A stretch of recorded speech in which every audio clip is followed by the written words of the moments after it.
चलिए क्या पढ़े थे बताइए। शायद एक्सियल लाइन पे ये मैग्नेटिक फील्ड वही ना। चलिए तो देखो इधर,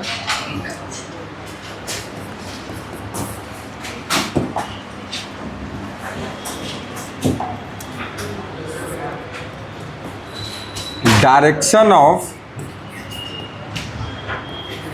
magnetic field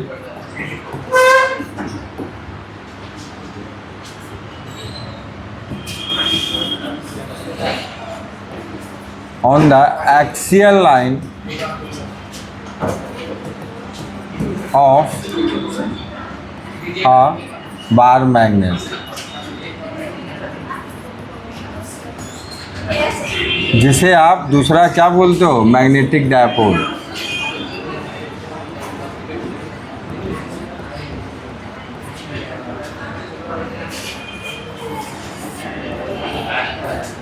इधर देखिए, मैग्नेटिक डायपोल जो था या बार मैग्नेट जिसको बोल रहे थे, उसके एक्सियल लाइन पे आपका क्या है, मैग्नेटिक फील्ड निकाले थे, उसका डायरेक्शन निकालना ज़रूरी है, वो नहीं किए थे। तो इधर देखिए,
देखो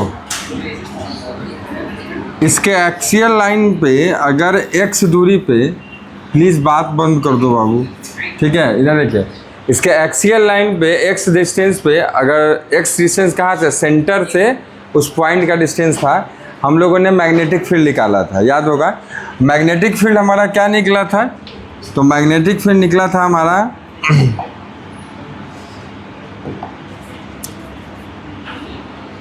mu not by 4 pi 2m by x cube, ये आया था। ये किस कंडीशन में आया था कि जब हमारा L जो है बहुत ए लिए थे कि L लिए थे, इसकी डिस्टेंस देखो तो L लिए थे ना, हाँ। तो L जो है बहुत ज़्यादा क्या हो, आपका छोटा हो x के कंपेरिजन में, तो हमारा ये आया था, याद होगा। अब ये मैग्नेटिक फील्ड इस जगह पर होगा किस डायरेक्शन में, मायने ये रखता है कि किस डायरेक्शन में होगा। तो देखो ध्यान से, ये मैग्नेटिक फील्ड आपका इस जगह पे देखना, अगर मैं इसी चीज़ को क्या लिखूँ, इन द वेक्टर फॉर्म, ठीक है। तो याद रखिएगा, याद करो कि इसका मैग्नेटिक फील्ड क्या था इस जगह पे, इधर की तरफ था B1 या B2, क्या माने थे, B2, ध्यान से देखो। और इसका था आपका कि इस तरफ कितना, B1, ठीक है। और नेट क्या मिला था, इसी डायरेक्शन में मिला था ना बेटा, क्योंकि ये बड़ा होगा और ये छोटा होगा, इसीलिए B1 में से B2 घटाए होंगे, तो B नेट उसी डायरेक्शन में मिलेगा, ठीक है। तो ये डायरेक्शन जो है कि ये कौन सा डायरेक्शन है, तो ये डायरेक्शन आपका है बार मैग्नेट का मैग्नेटिक डायपोल मोमेंट का डायरेक्शन, जो कि कितना होता है एम होता है, इसी डायरेक्शन में है ना वो भी। तो मतलब इन वेक्टर फॉर्म अगर बात करें तो आपका ये एम लिख दिए थे बाय द मिस्टेक, सॉरी, ये एम नहीं बी होगा ना, ठीक है। तो जो बी होगा उस पर वेक्टर चढ़ जाएगा, आपका कितना आ जाएगा, mu not by 4 pi 2m by X Q, जिसमें m पे क्या चढ़ जाएगा आपका वेक्टर, ठीक है। तो m की डायरेक्शन में ही मैग्नेटिक फील्ड का डायरेक्शन होगा, ठीक है। तो आप इस बात को लैंग्वेज में भी लिख सकते हो कि the direction of magnetic field is in the direction of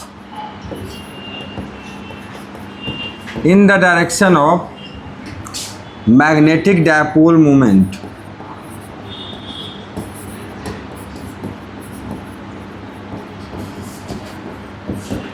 of magnetic dipole, ठीक है। तो उसी टॉपिक को मैंने कंटिन्यू करा है, कॉपी कर लीजिए उसको।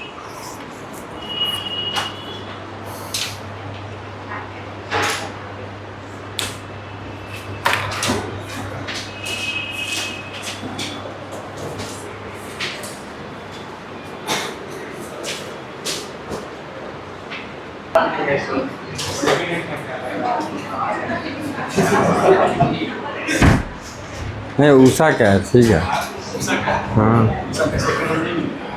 चलिए इधर देखिए, नेक्स्ट। अब आपका बाबू देखो ध्यान से, एक्सियल लाइन पे निकाल लिए, दूसरा हम लोग को कौन सा निकालना है, तो इक्वेटोरियल लाइन पे, ठीक है। तो लिखो on the equatorial line, second number. Actually में देख क्या रहे थे हम लोग, तो magnetic field due to the electric बोल रहे हैं, मैग्नेटिक डायपोल या बार मैग्नेट जिसको बोलते हैं। तो इसके 3 जगह निकालना था हम लोगों को। तो पहला हम लोगों ने एक्सियल लाइन पर निकाल के सारा चीज़ कर लिया, अब है इक्वेटोरियल लाइन पर। तो लिखिए सेकेंड ऑन इक्वेटोरियल लाइन।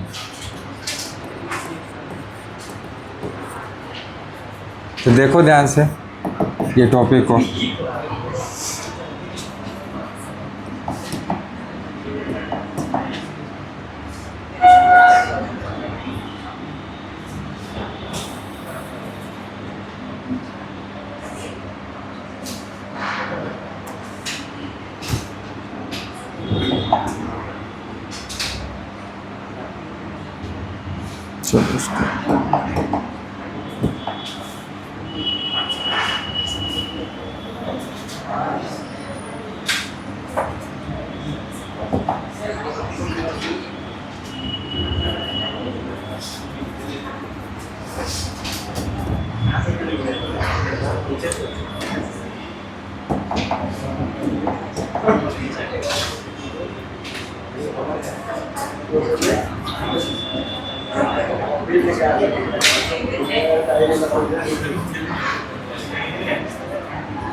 देखो ऑलरेडी आप लोगों ने ये पढ़ा होगा किसमें, इलेक्ट्रिक डायपोल के लिए, इलेक्ट्रोस्टैटिक्स में, ठीक है।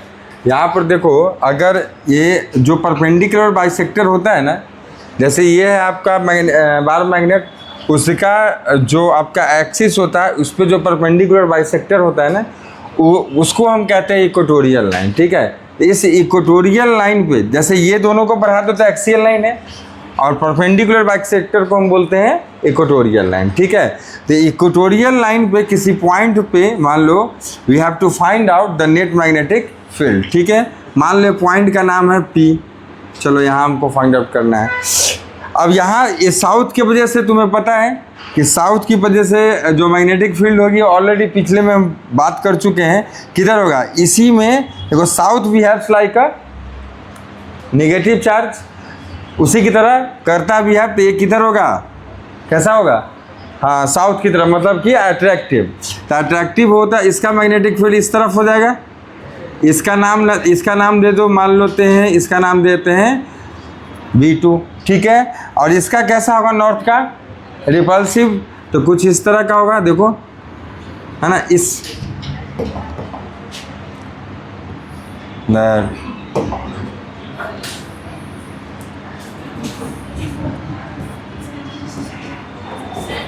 ठीक है, इसका नाम दे दिए B1। अब देखो दोनों का मैग्नीट्यूड कितना होगा, ये कैसे निकालेंगे, तो यहाँ देखो B1 का पहले निकाल लो इसका, अगर इसका पोल स्ट्रेंथ M है तो इसका भी पोल स्ट्रेंथ कितना होगा, M होगा। तो ये B1 का वैल्यू कितनी हो जाएगी मैग्नीट्यूड वाइज, ये हो जाएगा म्यू नॉट 4 पाई, क्या था कल फॉर्मूला बताए थे, म्यू नॉट 4 पाई, आगे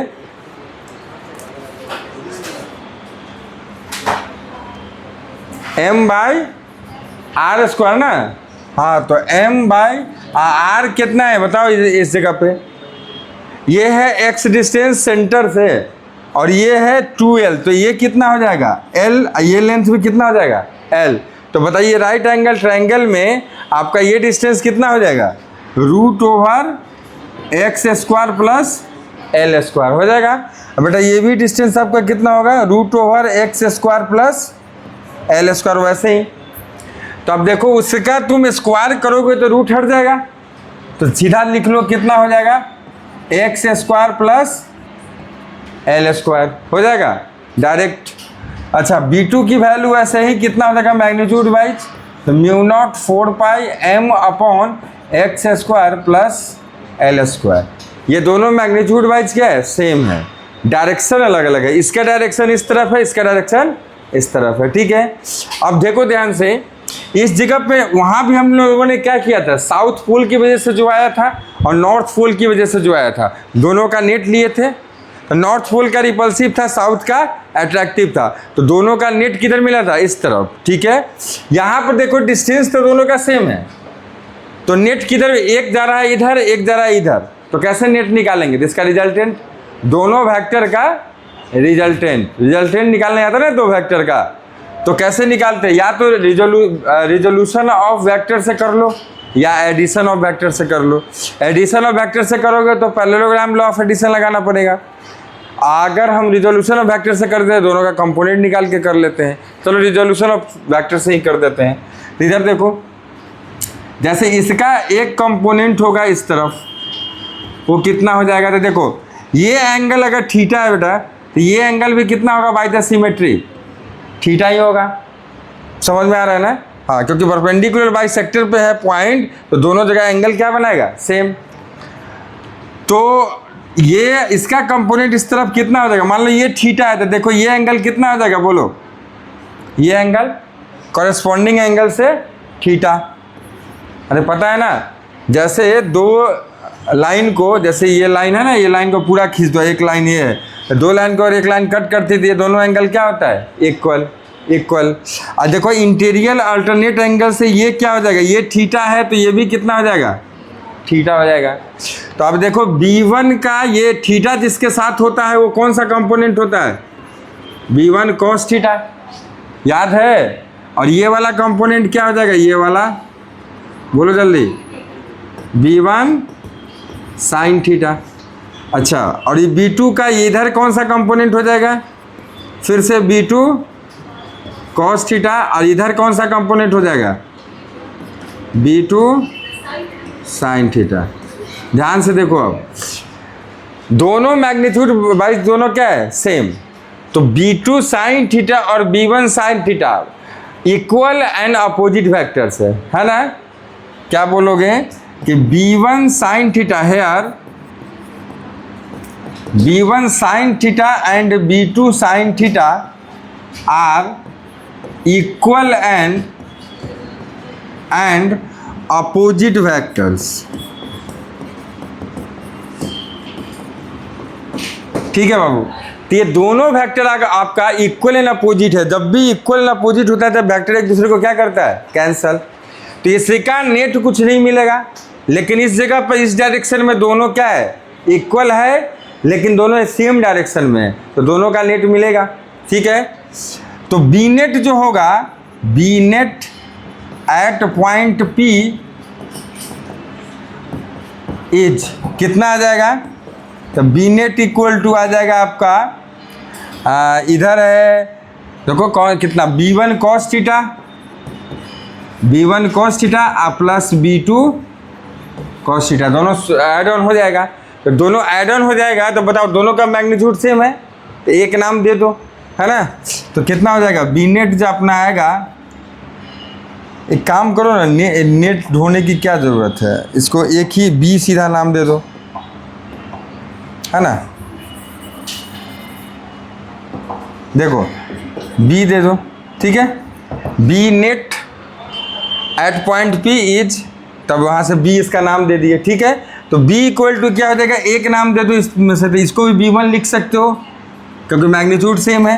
तो क्या कहोगे, b1 cos theta plus b1 cos theta कितना हो जाएगा, 2b1 cos थीटा।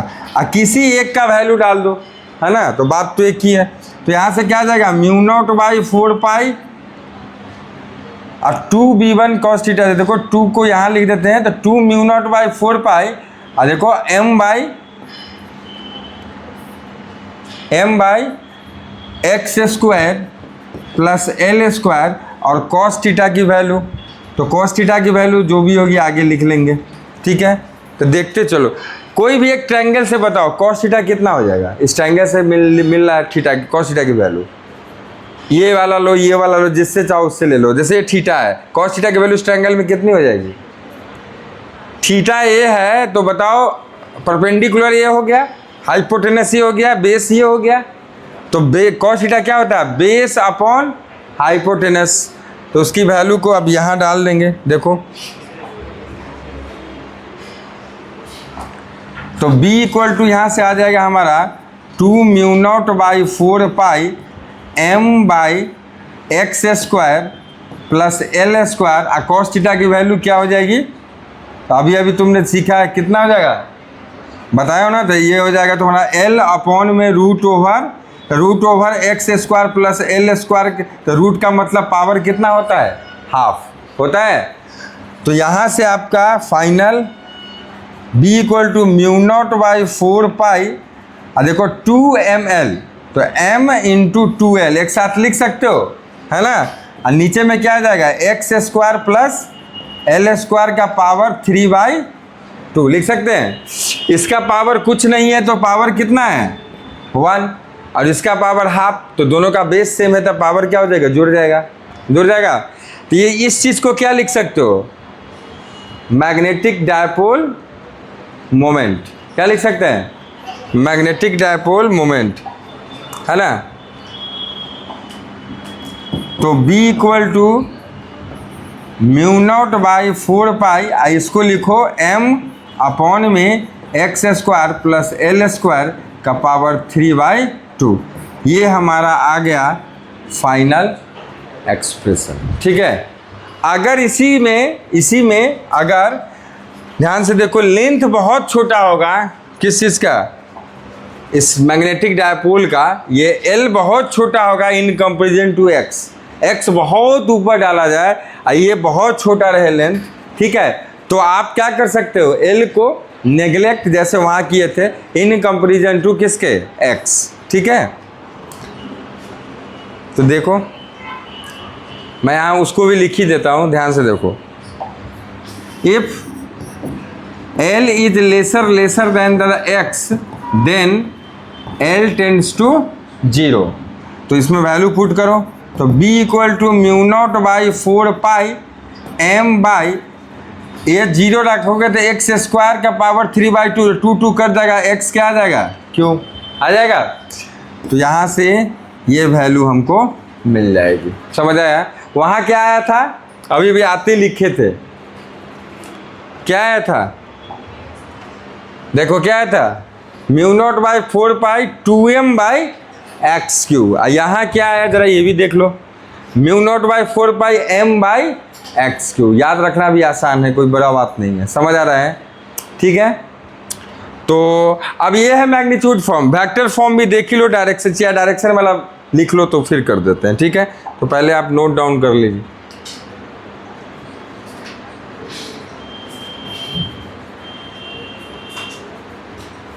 शुरू करिए।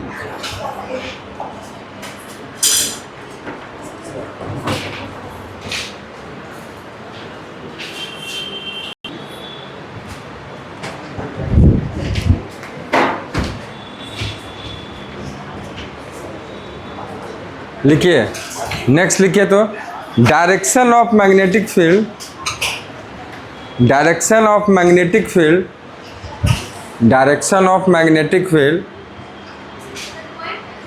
नहीं इसी का पार्ट है। Direction of magnetic field on equatorial line, on equatorial line, जो टॉपिक अभी लिखे थे, on equatorial line due to magnetic dipole, due to magnetic dipole. तो देखिए इधर, चलो इसको जल्दी से हैंड से बना देते हैं आपको। हाँ, जैसे ये देखो, ये आपका बार मैग्नेट था, इसमें ये साउथ पोल था, ये नॉर्थ पोल था। ठीक है, axis of the dipole, centre of the dipole, इससे आपका x डिस्टेंस पे एक पॉइंट था where we have to find out the net magnetic field, है ना। तो इस जगह पे जो निकाले थे तो याद होगा नेट मैग्नेटिक फील्ड इस तरफ आया है, बी नेट हमारा इधर आ रहा है ना, बी नेट इधर आ रहा है। तो याद रखना कि ये बी नेट, ध्यान से देखो, ये जो आपका मैग्नेटिक डायपोल मोमेंट होता है इस जगह पे from south to north m, इसके पैरेलल है ना, इसके पैरेलल है। लेकिन क्या है, पैरेलल मत कहो, मतलब एंटी पैरेलल है। क्या है? एंटी पैरेलल है। इसका डायरेक्शन इस तरफ है तो इसका डायरेक्शन पैरेलली इस डायरेक्शन में है ना। तो अगर in the vector form, in the vector form अगर आप लिखोगे तो क्या लिखोगे, बी पे वेक्टर चढ़ेगा और ये क्या आया था, म्यू नॉट बाई 4πm पर वेक्टर चढ़ेगा, अपॉन में क्या हो जाएगा, x3। लेकिन बताओ अगर सिर्फ इतना दे के छोड़ दे तो क्या ये प्रूव करता है कि m के डायरेक्शन में ही किसका डायरेक्शन है, मैग्नेटिक फील्ड का। लेकिन हमें यहाँ क्या लगाना पड़ेगा, नेगेटिव। मतलब क्या है कि m के डायरेक्शन के अपोजिट डायरेक्शन में, देख पा रहे हो m के डायरेक्शन के अपोजिट डायरेक्शन में मैग्नेटिक फील्ड है। समझ आ गया? ये आपका हो जाएगा। लैंग्वेज में क्या लिखोगे कि the magnetic field is anti parallel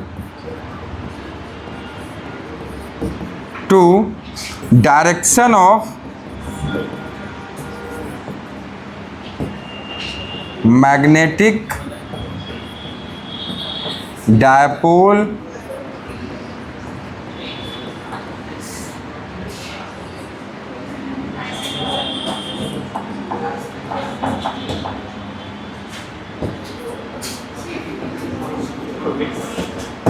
moment. ठीक है, तो इसको लिख लीजिए।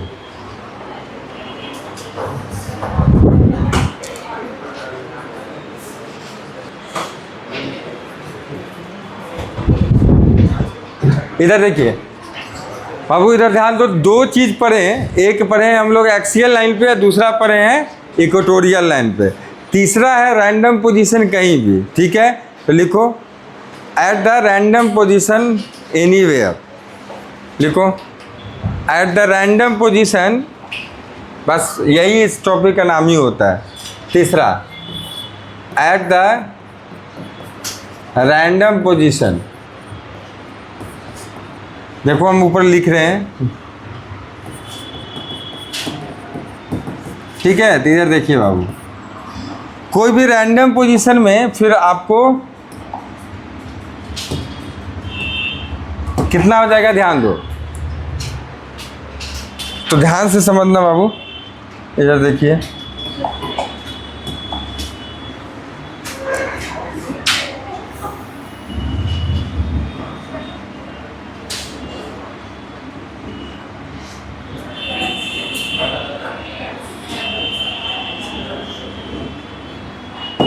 इधर देखो, जैसे मान लो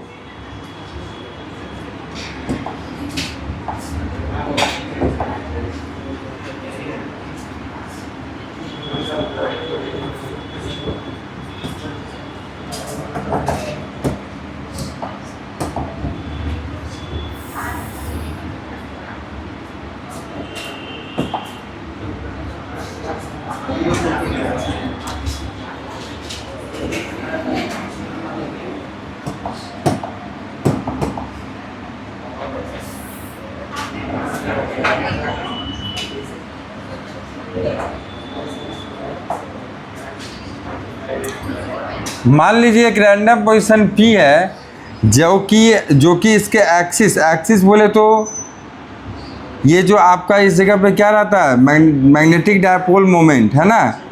इस M के साथ इसके पोजीशन वेक्टर का एंगल कितना है, तो ये एंगल है आपका थीटा, मान लिया मैंने, ठीक है। इस जगह पे ये पॉइंट है और इसके वजह से आपका नेट मैग्नेटिक फील्ड निकालना है, ठीक है। तब देखो कैसे इसको करोगे। M को हम दो पार्ट्स में डिवाइड कर लेते हैं। M क्या है, एक प्रकार का वेक्टर है जो कि किधर से किधर डायरेक्टेड होता है, साउथ से नॉर्थ की तरफ होता है बाबू। तो ये वेक्टर को हम रिजॉल्व कर लेते हैं, कैसे, तो देखो एक इसके अलोंग और एक इसके परपेंडिकुलर। तो कैसे कर लोगे, तो देखो ध्यान से, ये M वेक्टर को एक इसके अलोंग तुम रिजॉल्व करोगे। याद करो क्लास 11 का वेक्टर चैप्टर, अगर कोई वेक्टर A है,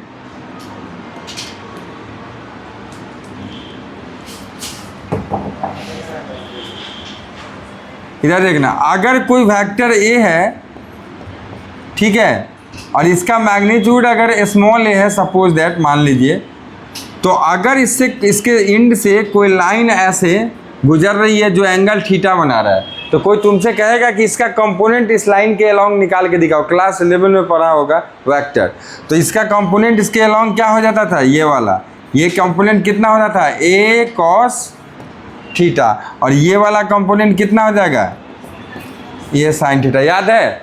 ऐसे ही यहाँ पर एक M वेक्टर है जिसका कंपोनेंट हमको इसके अलोंग निकालना है, तो ये वाला लाइन के अलोंग कंपोनेंट कितना हो जाएगा बताओ, ये वाला कंपोनेंट आपका कितना हो जाएगा, इसको आप क्या बोलेंगे, बोलो, M cos थीटा हो जाएगा। और ये तो आपको पता ही है कि ये वाला वेक्टर जो है आपका वो क्या है, M है।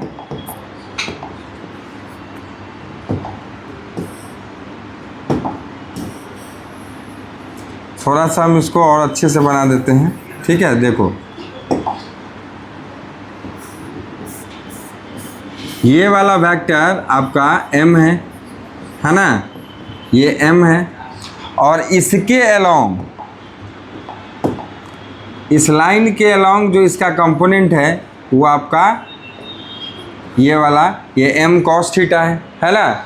और ये जो एक होगा ये वाला, ठीक है, और एक हो जाएगा आपका ये कितना हो जाएगा, तो ये हो जाएगा M sin थीटा, वहाँ हमने बताया है ना।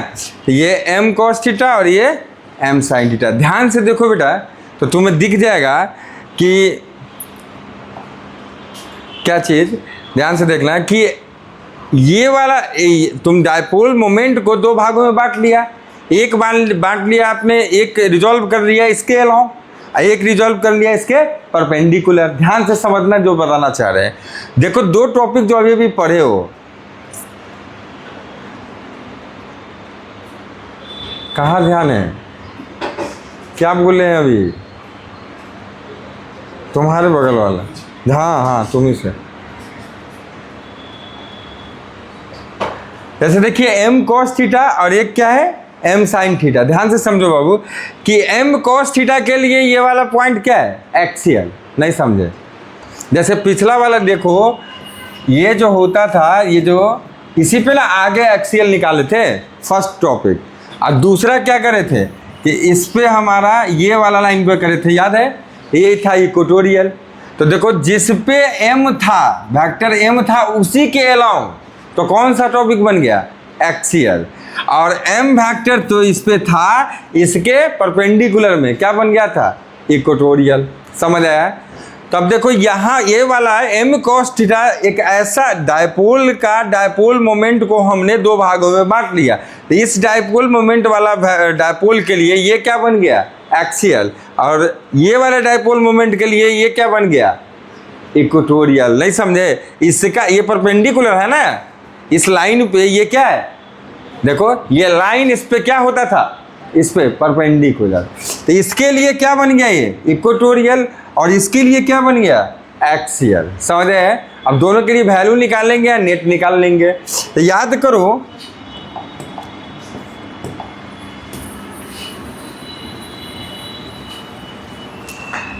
जल्दी से कि एक्सियल के लिए किधर होता था इलेक्ट्रिक फील्ड, तभी आते ही करवाए हैं। एक्सियल के लिए एक्सिस के अलोंग ही आगे, याद है ना। तो एक्सिस के लिए आपका इसी के अलोंग इस तरफ आपका मैग्नेटिक फील्ड हो जाएगा। वो कितना है तो याद करो मैं लिखवाया 2K mu not by 4 2M by x cube, है ना। तो ये है आपका mu not by 4 2M by x cube. अगर ये डिस्टेंस कितना है बोलो x है तो समझ आया। और ये वाला के लिए ये इक्वेटोरियल हो गया। तो इसका किधर होता है बताओ, इसके याद करो इसके पैरेलली अपोजिट निकलवाए हैं। तो देखो ये डायरेक्शन ये है तो ये किधर हो जाएगा इस तरफ हो जाएगा, इसके एंटी पैरेलल। तो ये वैल्यू कितनी हो जाएगी बताओ mu not by 4 M by क्या आप ये भी निकलवाए थे M बाई एक्स क्यू। ठीक है बेटा। अब ध्यान दो, ध्यान से समझना कि हमें इसका नेट चाहिए, दोनों का नेट चाहिए। तो यहाँ पर आप क्या निकालेंगे दोनों वेक्टर का वेक्टर लॉ ऑफ एडिशन लगाएंगे। तो इसको मैं यहाँ बना दे रहा हूँ। देखो यहाँ पे एक है आपका कुछ इस तरह से, प्लीज़ देखना ध्यान से, ये ऐसा ठीक है, और एक है आपका ऐसा, ठीक है ये है। तो इन दोनों का अगर आप पैरेललोग्राम बनाओ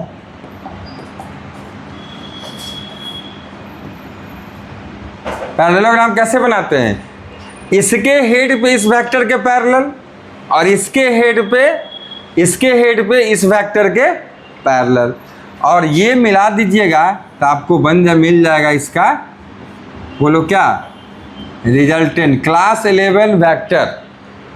वो तो क्लास 11 का फिजिक्स कभी छोड़ता नहीं है पीछा, हमेशा याद रखना है। तो ये बन जाएगा आपका मेन बी नेट, ये बन जाएगा बी नेट। देखो इसको मान लेते हैं अगर इस जगह पर B1 इसको मान लेते हैं B2। तो ऑलरेडी B1 और B2 का वैल्यू मैं लिख चुका हूँ।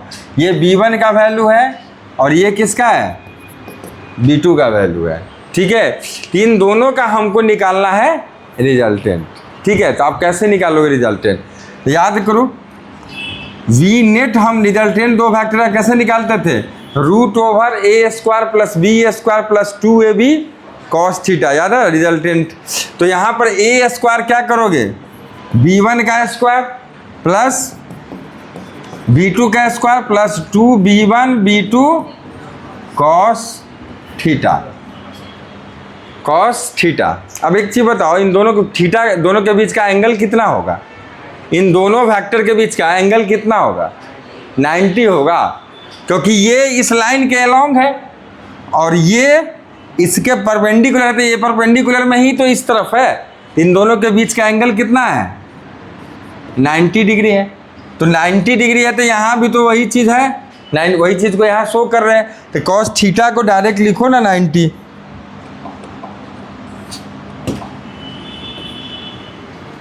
ठीक है, इधर देखिए, तो ये cos 90 हो जाएगा।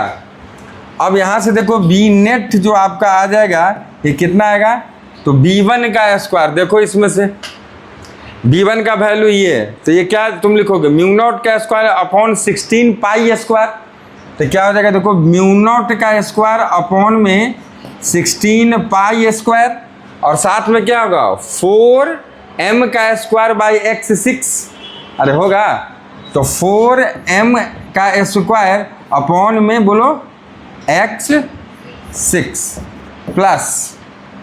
प्लस यहाँ वैसे ही हो जाएगा आपका म्यू नॉट का स्क्वायर अपॉन में 16 पाई का स्क्वायर, और क्या इधर क्या आ जाएगा आपका m स्क्वायर बाई एक्स 6, तो m स्क्वायर बाई एक्स 6, ठीक है, और प्लस में क्या बोल रहे हो,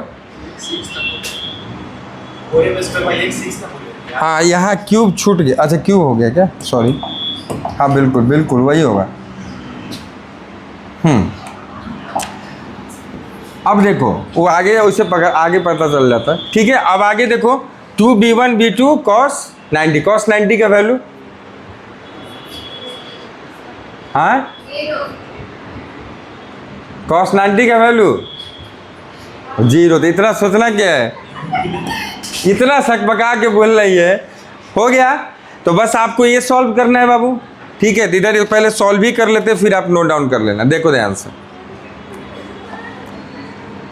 तो बी नेट इक्वल टू, यहाँ से बेटा कॉमन क्या लोगे बताओ, ये तो खत्म है कहानी इसकी, इधर कॉमन क्या लोगे, इसमें से तुम कॉमन लोगे, बोलो म्यू नॉट का स्क्वायर अपॉन 16 पाई स्क्वायर, तो म्यू नॉट का स्क्वायर अपॉन में 16 पाई स्क्वायर, और क्या कॉमन ले सकते हैं, m स्क्वायर अपॉन में x 6 लेंगे, अंदर में क्या बच जाएगा 4, अब प्लस में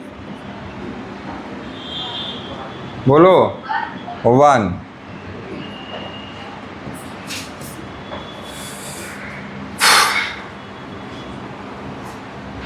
ओहो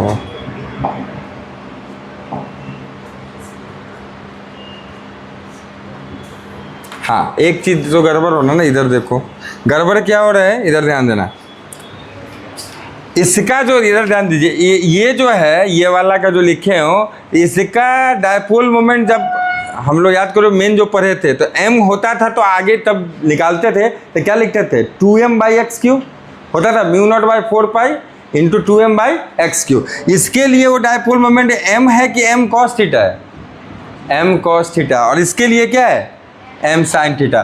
तो एक चीज 2m cos थीटा ये बस मेंशन करना होगा, ठीक है। और यहाँ पर m sin थीटा मैं लिख देता हूँ उसको छोटा का,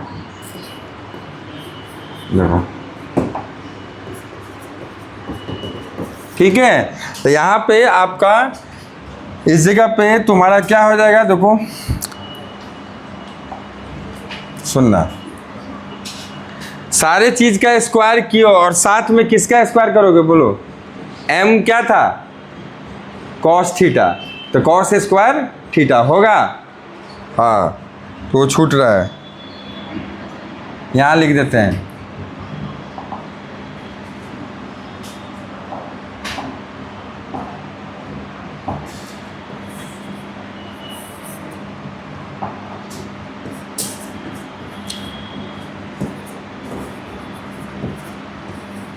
थीटा, ठीक है। और यहाँ पे आपका हो जाएगा m square sine square theta हो जाएगा, बस इतना सा। बाकी इधर देखो इन दोनों वेक्टर का, सॉरी इन दोनों वेक्टर के बीच का एंगल, ये तो हमें पता ही है कि दोनों वेक्टर के बीच का एंगल कितना है 90। जैसे 2b1 b2 डालोगे और साथ में क्या होगा आपका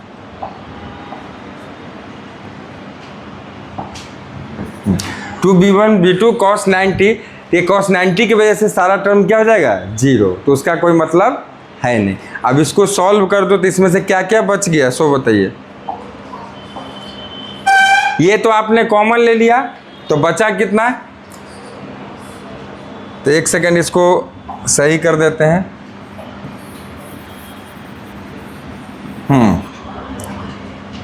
अब देखो इसमें से बचा तुम्हारा कितना? 4 cos square theta, 4 cos square theta अब प्लस इधर क्या बचेगा? Sine square theta, sine square theta. बेटा ध्यान से देखना, इसको अब सॉल्व कर लेते हैं थोड़ा सा, ठीक है। देखो और क्या करेंगे इसमें, तो बी नेट इक्वल टू आपका आ जाएगा। अच्छा ये पूरा टर्म जो है इसको तुम बाहर ले सकते हो, ले सकते हैं ना, सब पर स्क्वायर है ना, सब पर स्क्वायर है। देखो ये आ जाएगा म्यू नॉट बाई 4 पाई, 4 का 4, पाई का पाई स्क्वायर का पाई, म्यू नॉट स्क्वायर का म्यू बाहर आ जाएगा, ये आ जाएगा एम बाई एक्स क्यू बाहर आ जाएगा, हो जाएगा। अंदर में क्या बचेगा आपका, तो अंदर में बचेगा आपका, देखो इसको तुम एक को बदल दो, साइन स्क्वायर थीटा को तुम क्या लिख सकते हो? 4 cos स्क्वायर थीटा प्लस ये लिखोगे 1 माइनस cos स्क्वायर थीटा, है ना। तो बी नेट इक्वल टू यहाँ से mu not by 4 pi M बटा एक्स क्यू रूट ओवर, एक घट जाएगा। देखो 4 cos स्क्वायर थीटा में से एक cos स्क्वायर थीटा घट जाएगा, तो बचेगा कितना? 3 cos स्क्वायर थीटा प्लस 1, ये आपका फाइनल डेरिवेशन। समझ आया? नथिंग छोटा सा है, कोई बात नहीं है, ठीक है। तो पहले तो आप नोट डाउन करो, फिर इस पर कुछ और बात करेंगे अभी, ठीक है।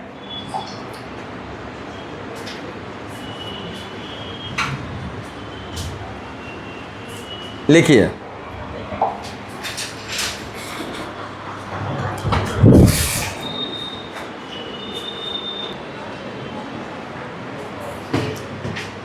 देखिए बाबू, आपका जो एक्सप्रेशन आया है ये ध्यान दो, ये आया mu not by 4 pi M by X Q into 3 cos square theta plus 1। ध्यान दो, डायग्राम को ज़रा देखो तो, इधर देखो, इधर अगर एक ध्यान से समझो, ये वाला पॉइंट P जो है एक्सियल लाइन पे हो जाए, आ जाए, तो बताओ ये जो एंगल है, ये एंगल कितना लिए थे बताओ, ये वाला। अच्छा ये बना लेना तुम लोग भी, ये बनाए थे पहले, बाद में मिटा दिए थे। ये एंगल थीटा था, बना लीजिएगा। वही से इसी थीटा से ना एम cos थीटा और एम sin थीटा ला देते हैं। हाँ तो थीटा को बना लीजिएगा। इधर देखिए, जैसे ही ये वाली लाइन अगर हमारा एक्सियल लाइन पे आ जाती है, ये वाली लाइन करें, ये वाला पॉइंट है ना, ये पॉइंट जैसे एक्सियल लाइन पे आती है, तो बताओ ये थीटा क्या हो जाएगी, बताओ 0। थीटा क्या हो जाएगी? 0। तो ध्यान से देखो बेटा, आपका जो एक्सप्रेशन आया है यहाँ पे, यहाँ देखना मैं इससे निकालता हूँ, ठीक है। तो for the point on axial line, अब ये भी मैंने बात करा है एक्सियल लाइन के लिए, थीटा बिकम्स क्या हो जाएगा? 0। अगर 0 हो जाएगा तो बी नेट ज़रा निकाल के देखो तो, इस वाले फॉर्मूला से निकालिए। वी नेट कितना आएगा? म्यू नॉट, देखो mu not by 4 pi M by X Q, ठीक है बाबू। और यहाँ से देखो 3 cos स्क्वायर थीटा 0 हो जाएगा, तो cos स्क्वायर 0 डिग्री है ना, और प्लस 1। तो यहाँ से ये बी नेट इक्वल टू आ जाएगा mu not by 4 pi M by X Q. और देखो 3 cos 0 का वैल्यू कितना होता है? 1। स्क्वायर करो तब भी 1, तो 3 1 कितना हो जाएगा? 1 कितना? 4 का रूट कितना होगा? 2। तो बताइए नेक्स्ट जो स्टेप आपका आएगा वो क्या आ जाएगा? बी नेट इक्वल टू आपका आ जाएगा mu not by 4 pi 2m by X Q. यहाँ से 2 आ जाएगा। क्या ये था एक्सियल लाइन का लास्ट एक्सप्रेशन? अरे था कि नहीं था? तब मतलब अपना डेरिवेशन क्या है? बिल्कुल सही है। यहाँ से हम वहाँ पहुँच गए, ठीक है ना बेटा? तो लिख लो ये भी।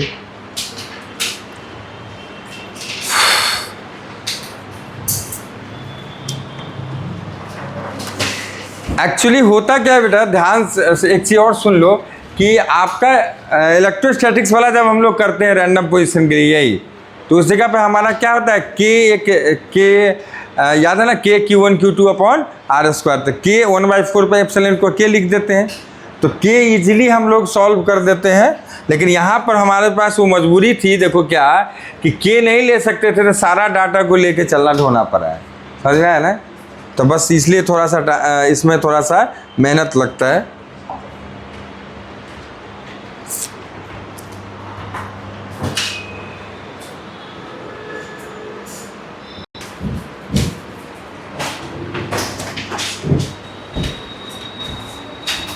तो इधर मैं लिख देता हूँ, देखो इस तरफ आप समझ रहे हैं इक्वेटोरियल के लिए एंगल क्या हो जाएगा, ठीक है। तो for point on equatorial line theta becomes क्या 90 हो जाएगा। तो जब 90 डालोगे तो V net equal to μ0 4 pi m/x3, ये √ओवर में हो जाएगा 3 cos स्क्वायर 90 डिग्री प्लस 1, ये तो ख़त्म हो जाएगा। तो वी नेट इक्वल टू हमारा आ जाएगा μ0/4 पाई m/x3। ओके, ये अपना एक्सप्रेशन आ जाएगा।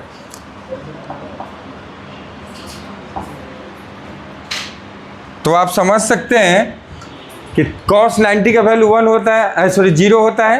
तो ये पूरा टर्म खत्म, सिर्फ √1, तो √1 ही रहेगा, तो ये वैल्यू आ जाएगा, ठीक है। और यहाँ से मैं आपको समझा दूँ, तो पहले भी समझा चुका हूँ, लेकिन डायग्राम से भी देख लो कि आपका ये कितना आ जाएगा। देखो जैसे ही आप इक्वेटोरियल पे लाओगे तो ये पॉइंट इस वाली लाइन पे आ जाएगा, तो ये एंगल क्या आ जाएगा 90, ठीक है। तो आप इस बात को समझ लीजिए और इसे आप लिख लें, ठीक है। लिख लिया।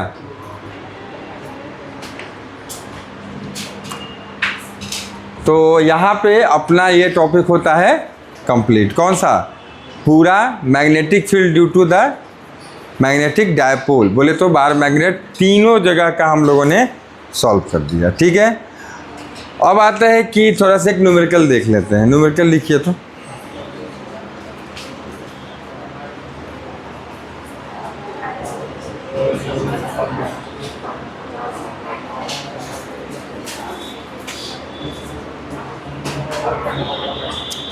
लिखिए बाबू, बार मैग्नेट पे एक न्यूमेरिकल है, लिखिए। फॉलोइंग फिगर शोज, लिखिए फॉलोइंग फिगर्स शो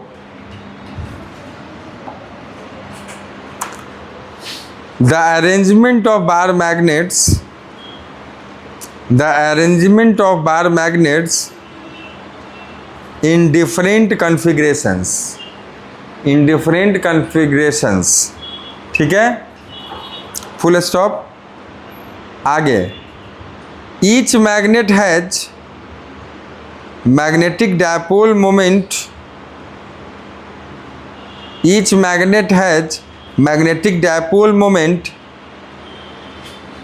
ये वेक्टर m, ये वाला, ठीक है। नेक्स्ट फुल स्टॉप के बाद, विच configuration has highest net magnetic dipole moment,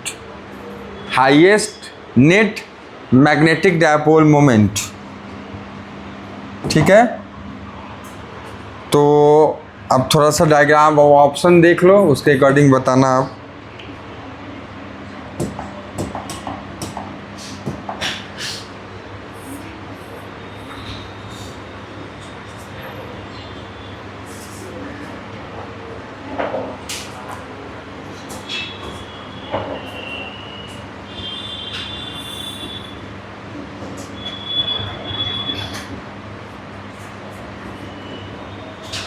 ठीक है, पहले मैं बना देता हूँ, फिर आप बनाना तो शुरू करना।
बनाइए।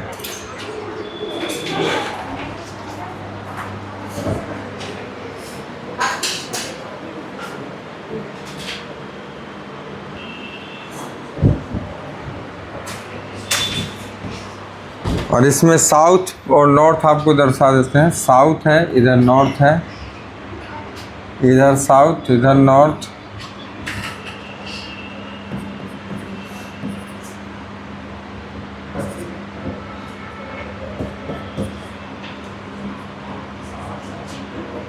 यहाँ पर दोनों का साउथ यहाँ दिखा रहा हूँ।